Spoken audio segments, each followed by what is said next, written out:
Krisis iklim tak bisa diselesaikan sendirian, tapi perubahan besar bisa dimulai dari rumah, dari tangan-tangan kecil yang tak menyerah.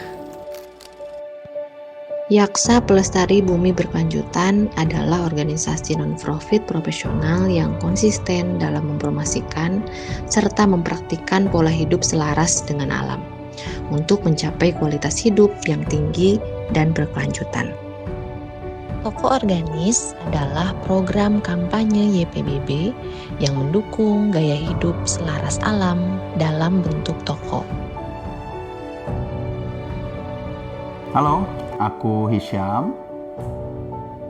Saat ini diamanahi sebagai koordinator divisi kampanye alternatif delivery system. Di bawah kita ada subdivisi yang namanya Toko Organis yang teman-teman lihat sekarang. Jadi Toko Organis YPBB adalah salah satu bentuk kampanye kami dalam rangka mendukung gaya hidup yang minim sampah atau zero waste lifestyle. Nah, dengan adanya toko, kami berharap kami dapat mendukung pribadi-pribadi yang sudah memilih dan menentukan hidupnya gitu ya, aku akan menjadi orang yang minim sampah. Makanya dengan adanya toko, kita bisa mendukung orang-orang tersebut. Orang-orang tersebut jadi punya alternatif dari produk-produk pasar yang semuanya pakai kemasan sekali pakai. Dengan adanya toko, orang-orang bisa dibantu mulai dari menyediakan produk-produk yang digunakan harian, home care, body care, toiletries, atau bahkan teknologi-teknologi yang minim sampah seperti Klodi atau men's pad atau keranjang Takakura untuk mengolah sampah organik dan lain-lain. Jadi toko ini sebenarnya adalah bentuk dukungan kita kepada komunitas yang dibuat dalam bentuk toko gitu. Teman-teman bayangkan aja, dari setahun itu lebih dari puluhan juta ton sampah plastik itu diproduksi di dunia, dan hanya 2% yang berhasil di recycle berdasarkan penelitian dari Ellen MacArthur. Jadi artinya setiap tahunnya 98% sampah plastik yang diproduksi itu terbuang gitu ya. Artinya terbuang itu bisa jadi ke laut, bisa jadi ke TPA, bisa jadi dibakar, mengganggu pernapasan kita gitu. Jadi sebenarnya itu makanya isu plastik ini jadi isu yang penting untuk kita target gitu ya dalam rangka mengurangi sampah. Kalau kami sendiri di YPBB sekarang terlibat di beberapa gerakan yang lebih besar soal topik pengelolaan sampah, mulai dari GAIA Global Anti Incineration Alliance. Lalu ada juga BFFP, Break Free from Plastic. Atau di Indonesia sendiri ada yang namanya AZWI, Asosiasi Aliansi Zero Waste Indonesia. Atau yang terbaru nih, saat ini kami tergabung dalam RSIG atau Reuse Special Interest Group. Beberapa pengusaha, beberapa NGO yang pengen mempromosikan solusi reuse bergabung tuh di yang namanya RSIG. Nah, proses-proses bergabung seperti itu biasanya memudahkan untuk kita membagi tugas, membagi peran, dan berbagi juga soal resource yang bisa kita kelola bareng-bareng. Sebenarnya EPBB itu melihat generasi muda sebagai teman gitu ya. Gimana kami melihat apa yang kami lakukan saat ini, apa yang kami kerjakan saat ini, pada dasarnya adalah usaha kami dalam mewariskan bumi yang lebih baik untuk generasi berikutnya. Artinya orang muda, generasi selanjutnya memang sebaiknya dilibatkan sejak awal. Kami beberapa kali gitu ya melakukan kegiatan saat ini isu-isu yang sedang berkaitan dengan orang muda di Kota Bandung, seperti tentang sistem pangan atau mungkin terkait dengan perubahan iklim. Kami coba kerjasama dengan beberapa organisasi orang muda seperti Forum Komunikasi Anak Kota Bandung, terus juga ada konsorsium-konsorsium orang muda yang berkaitan dengan sistem pangan, dan juga terutama sekali adalah sebenarnya teman-teman yang emerging nih, proses mencari jati diri gitu ya. Kami juga mencoba mengintroduksi bagaimana green jobs ada di sekitar kita dan bagaimana orang muda bisa terlibat lebih banyak di pekerjaan-pekerjaan. YPBB gitu ya berkomitmen untuk melibatkan berbagai pihak dalam rangka pengelolaan sampah. topik-topik seperti pengambilan keputusan di rumah, atau mungkin dilibatkan dalam rangka membangun sistem di kawasan, itu juga jadi peran perempuan. Kami kalau bikin kegiatan di kelurahan gitu, mengundang ibu-ibu rumah tangga yang menjadi pengambil keputusan bagaimana mengolah sampah di rumah. Jadi perempuan sebenarnya punya andil besar dalam sistem pengelolaan sampah yang terpilah, yang mana adalah dasar dari Zero Waste Cities yang YPBB sedang kampanyekan. Hasil penelitiannya YPBB melihat kebanyakan gitu ya, pengambil keputusan di rumah tangga itu adalah perempuan. Kemana sampahnya akan dibuang, bagaimana sampahnya akan dikelola, itu semua diambil oleh perempuan. Makanya YPBB juga berkomitmen ketika kita membangun sistem pengelolaan sampah di kawasan yang kita sebut sebagai Zero Waste, kita Zero Waste Cities atau Zero Waste Communities, kita ajak perempuan terlibat untuk membangun sistemnya. Mereka lebih suka diambil sampahnya kapan sih? Mereka lebih suka seperti apa sih memilahnya? Itu kita ajak, kita diskusikan gitu. Sehingga perempuan bisa benar-benar terlibat dalam prosesnya. Gak cuman jadi operator saja perempuan itu. Perkenalkan, nama aku Disti sebagai staf humas dan relawan di YPBB. Sebelumnya aku itu bergabung di YPBB khususnya itu di awal tahun 2024. Karena memang aku punya keresahan sendiri gitu ya terkait lingkungan, khususnya di sampah dan konsumsi yang berlebihan gitu. Dan kebetulan selain memang aku di YPBB di Humas, aku juga terlibat di toko organis.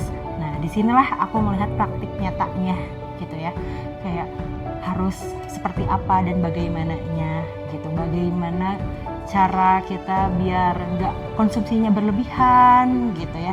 Terus kita juga memang memakai kebutuhan kita tuh secukupnya, itu diajarinya di sini gitu. Praktik nyatanya itu di toko organis. Kalau di toko organis sendiri sebetulnya lebih banyak bekerja di balik layar gitu ya.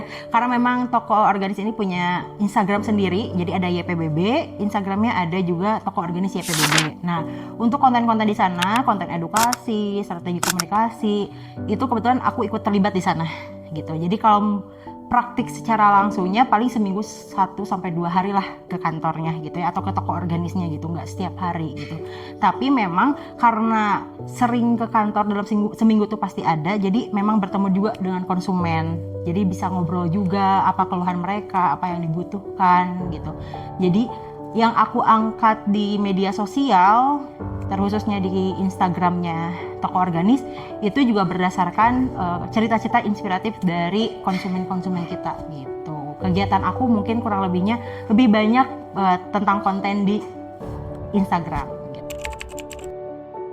Sejauh ini alhamdulillah banget, selain teman-teman atau tim toko suportif gitu ya, di sini juga hangat gitu, saling mendukung juga gitu. Itu yang membuat aku nyaman juga terlibat di toko. Selain aku melihat banyak hal yang bisa aku pelajari, teman-temannya juga suportif banget gitu. Ketika aku tidak tahu sesuatu atau aku justru punya ide sesuatu, justru sangat didengar dan justru nantinya bisa jadi ide-ide baru gitu. Pastinya pernah, karena memang dalam seminggu pasti ada ke toko organis, dan pernah juga terlibat untuk jaga toko. Otomatis aku langsung ngobrol sama konsumennya gitu. Dari yang awalnya mereka tuh beli ke sini tuh gak bawa wadah, karena mereka berpikirnya di sini pasti udah ada wadah gitu.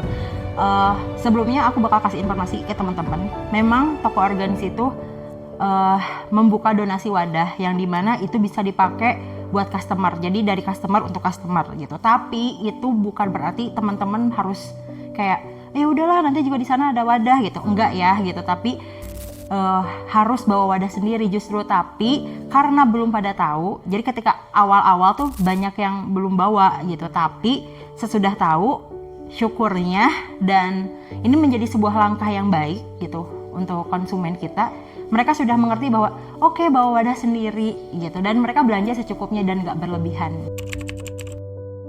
Mungkin masih banyak yang belum aware di lingkungan kita terkait hal ini gitu. Jadi kayak kenapa sih harus minim sampah, kenapa sih harus refill gitu, kenapa sih misalkan gak boleh pakai plastik, kenapa harus kalau kita jajan keluar aja bawa wadah sendiri. Nah, kita masih menghadapi masyarakat yang memang seperti itu, tapi dibawa santai aja, ngobrol aja, pendekatannya secara santai gitu, nggak yang kayak aku udah tahu nih aku harus gini, enggak sih, nggak kayak gitu.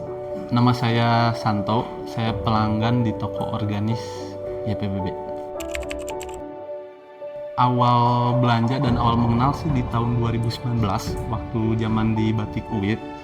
Jadi dulu belanja di tahun 2019 pertengahan awal itu mengenal toko organis dan belanja di sana. Yang pertama itu karena kampanyenya, jadi terkait kampanye pengurangan plastik sekali pakai. Dari pertama sih awalnya unik sih sebenarnya. Waktu pertama kali main ke toko organis, unik melihat banyak refill kayak gini gitu ya, jarang ditemuin gitu di warung-warung terdekat. Terus waktu kebetulan saya pernah jadi relawan juga di YPBB. Nah waktu ngelihat, oh ini toko organis tuh refill yang disebut refill center, terus kampanyenya tentang pengurangan plastik. Di situ saya tertarik banget gitu belanja ke toko organis, sampai sekarang jadi pelanggan. Walaupun kadang nggak melulu ke toko organis yang di YPBB gitu, nyobain ke toko organis lain juga gitu. Yang banget kerasa tentang pengurangan plastik atau tentang pemilahan gitu ya, yang pertama tuh sampah di rumah bener-bener jadi berkurang gitu. Yang tadinya ngebuang sampah itu, yang tadinya di rumah saya menghasilkan sampah 2 kresek sedang, sekarang itu bisa sampai seminggu tuh bahkan cuman 1 kresek sedang gitu. Karena yaitu yang tadinya beli kemasan-kemasan kayak sampo, kayak deterjen yang botol-botolan, sekarang udah enggak gitu. Jadi pakai kemasan yang berkali-kali pakai. Jadi terasanya yang tadinya buang sampah tiap hari, ini jadi nggak tiap hari kayak gitu. Reaksinya banyak yang penasaran sih justru. Jadi banyak yang penasaran, kayak yang tadinya saya selalu beli Aqua lah, contoh salah satu, sekarang saya pakai tumbler. Teman-teman terdekat sama keluarga justru ngikutin. Yang tadinya orang tua, itu apaan itu di botol gitu, ini Sunlight mah.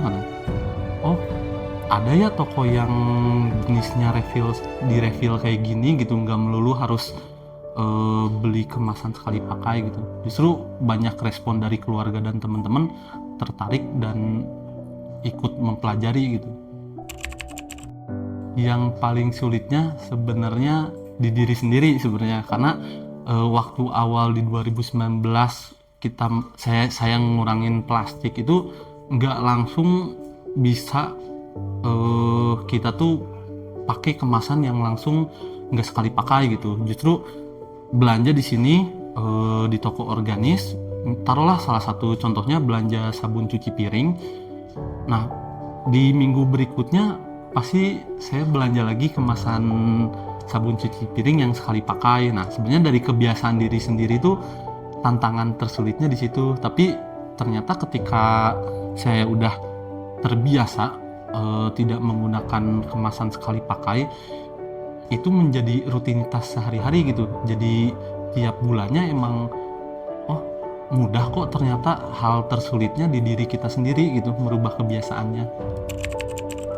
Jadi kalau di masyarakat, kalau saya ngelihatnya sih menurut pengalaman pribadi saya sangat bisa dilakukan, karena saya sudah mencoba dan ternyata bisa mengurangi plastik sekali pakai.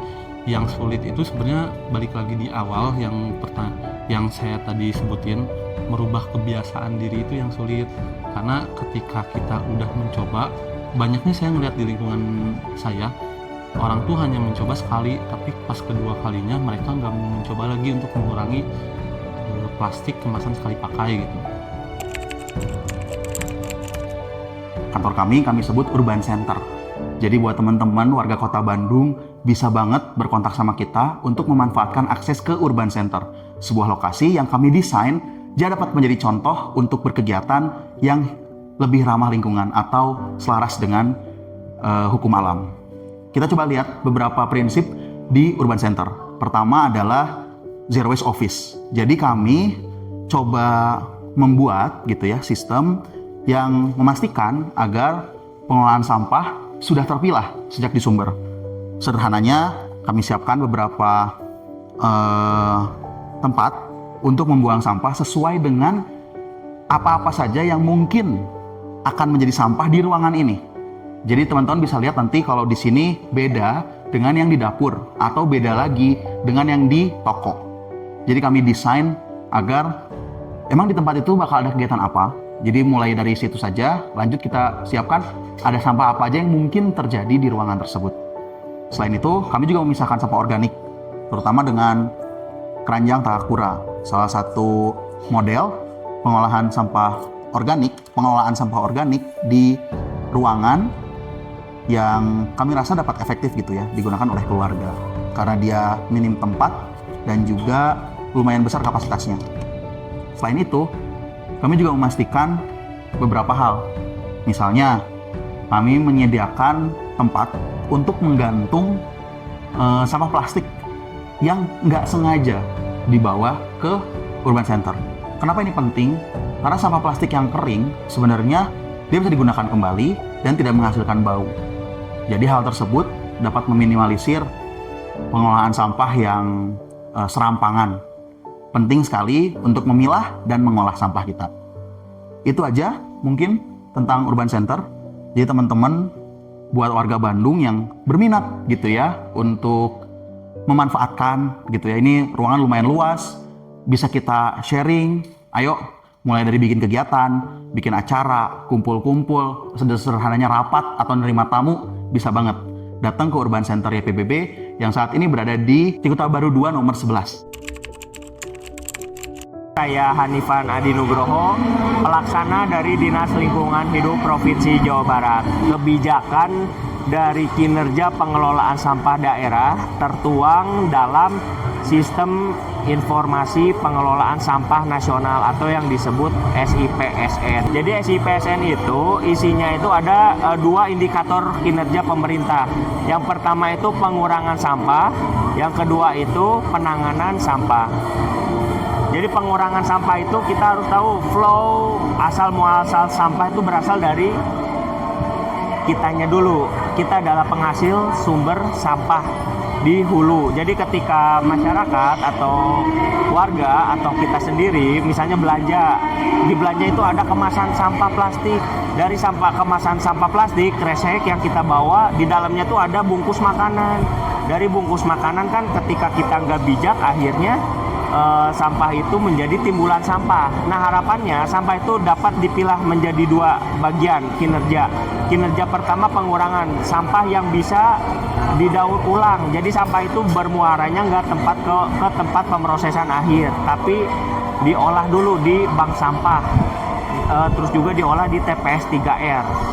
Nah biasanya fasilitas-fasilitas teknis yang langsung ngatur gitu terhadap proses pengurangan sampah itu langsung tertuju pada pemerintah kabupaten kota dulu, skup yang paling terkecilnya dulu yang dapat dikelola.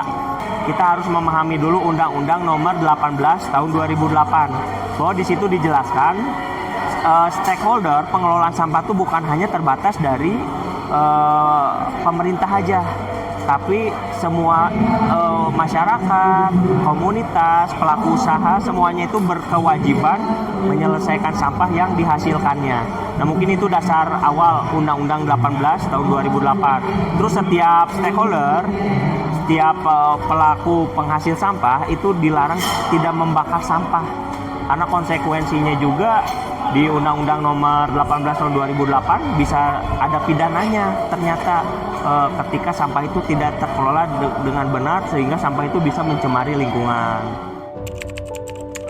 Sebagai pribadi gitu ya, terlepas dari YPBB yang udah 32 tahun bergerak di isu ini, saya pikir penting untuk kita memahami gitu ya posisi dan arah yang kita sepakati. Sebenarnya kemana sih kita mau membuat bumi kita yang satu-satunya ini gitu ya, mau dibawa kemana arahnya. Nah dengan kemampuan menjaga perspektifnya jadi lebih luas, misal kita sama-sama sepakat nih kita mau bikin dunia ini aman untuk 10 generasi ke depan, ya berarti kita harus mikir sejauh itu juga untuk memilih-milih solusinya. Jangan sampai terjebak sama solusi-solusi yang menyelesaikan masalahnya hari ini, karena banyak gerakan-gerakan yang saya rasa melupakan gitu ya situasi-situasi yang mana harus mengambil keputusan-keputusan dan perubahan-perubahan yang levelnya sistemik. Bukan hanya bicara bikin 1-2 inovasi, menghilangkan sampah dari pandangan saja, tapi bagaimana caranya kita benar-benar mengurangi sampah dari sumbernya. Salah satunya dari tempat belanja teman-teman. Jujur kalau dari aku pribadi, mulai aja dulu dari langkah-langkah kecil. Kayak misalkan, kalau aku merasanya, aku kadang risih ya kalau beli sesuatu terus di rumah itu habis, kayak kemasannya mau dikemanain ya gitu. Dan memang tidak bisa dipakai ulang gitu kan. Jadi aduh, malah jadi menumpuknya sampah dan lain-lain gitu. Jadi kalau misalkan males dan nggak terbiasa, kayak mulai aja dulu dari hal kecil. Mungkin ya ini bisa jadi salah satu contoh, kayak datang ke toko organis, belanja kebutuhan yang memang dibutuhkan, kayak gak butuhnya emang cuma 200 gram gitu ya, belinya cuma 200 gram, gak harus kayak sekilo gitu buat persediaan di rumah misalkan gitu ya. Itu bisa menjadi suatu langkah kecil. Jadi kayak apa ya, niat aja dulu.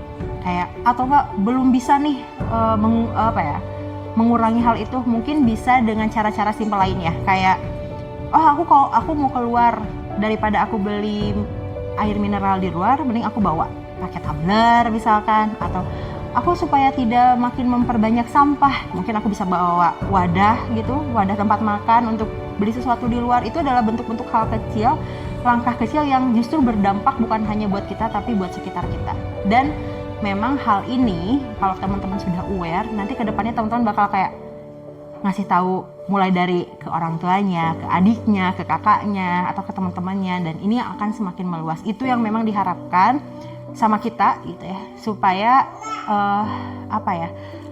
semakin orang aware dengan pengelolaan sampah dan minimnya sampah plastik. Mungkin sarannya lebih dibawa gaya hidup aja gitu, lebih dijadiin gaya hidup yang emang lifestyle diri kita tuh, wah kita emang kayak gini kok, emang ini tuh jadiin keren aja gitu. Menurut kita ini keren kok, dengan mengurangi plastik sekali pakai. Terus yang keduanya, terapin diri kita lebih hemat kok, dengan gaya hidup minim sampah, itu lebih hemat ke diri kitanya gitu. Itu sih yang jadi motivasi.